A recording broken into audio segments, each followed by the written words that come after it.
When you think about what makes a hot rod great, it's so much about personal preference. It's got flames, it's black, it's got big slicks on the back. It's not driven by technology, it's driven by the sound and the fury of exploding gasoline, the feel of the open road. If I had to describe this car in 3 words, owning a dragon.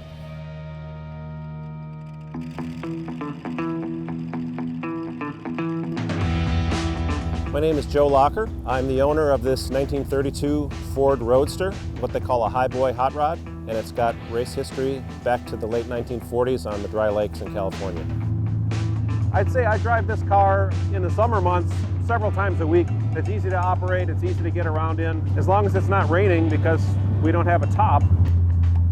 You're driving a car like this, you get a lot of reactions. Almost everyone does something. Usually it's waving, honking, thumbs up. As far as hot rods go, this one's pretty easy and comfortable car to operate. Pick a driving position, hang onto the wheel, and hang on for dear life is what it amounts to.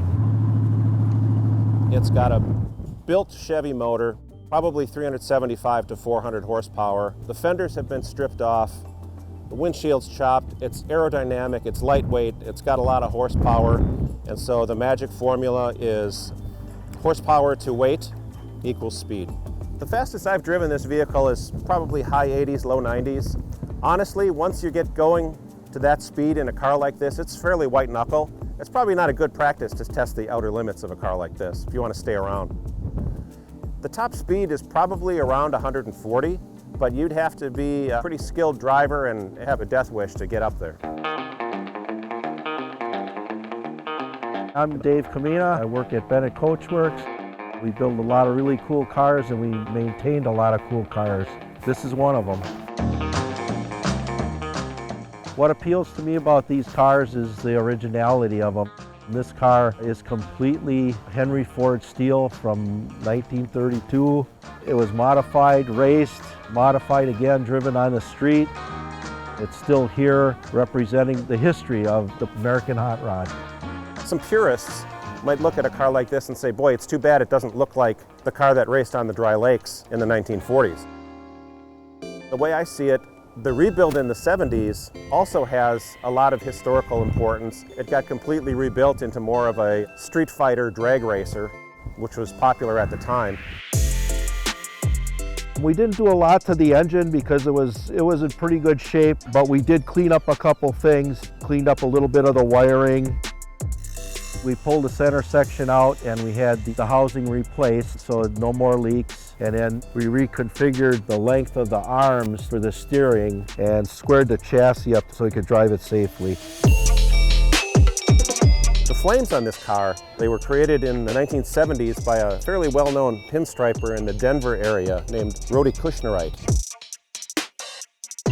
The neat thing about them is they're candy flames, and they actually shimmer and change color as the sun hits them different ways. It's got a Bell-style early race steering wheel, all these black-faced Stewart Warner gauges. It's got a Pioneer Super Tuner, so that was the stereo to have in the 1970s.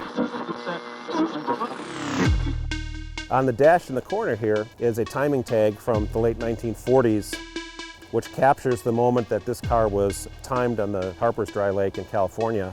And so this car has been there and done that. There was a time when this was probably a 6-figure car not too long ago. They say that collectors collect what was cool when they were in high school. The people that collect cars like this are starting to age out of the market. So I would say the value of a car like this today is high 50s, low 60s. I'd have to say the best thing about driving this car is the way it makes you feel. It reminds you that you're alive. We live in a time where if you're not careful, you can be in a dark room staring at a screen all day. And this is, I would say, 180 degrees opposite from that. It's fun and it's exciting.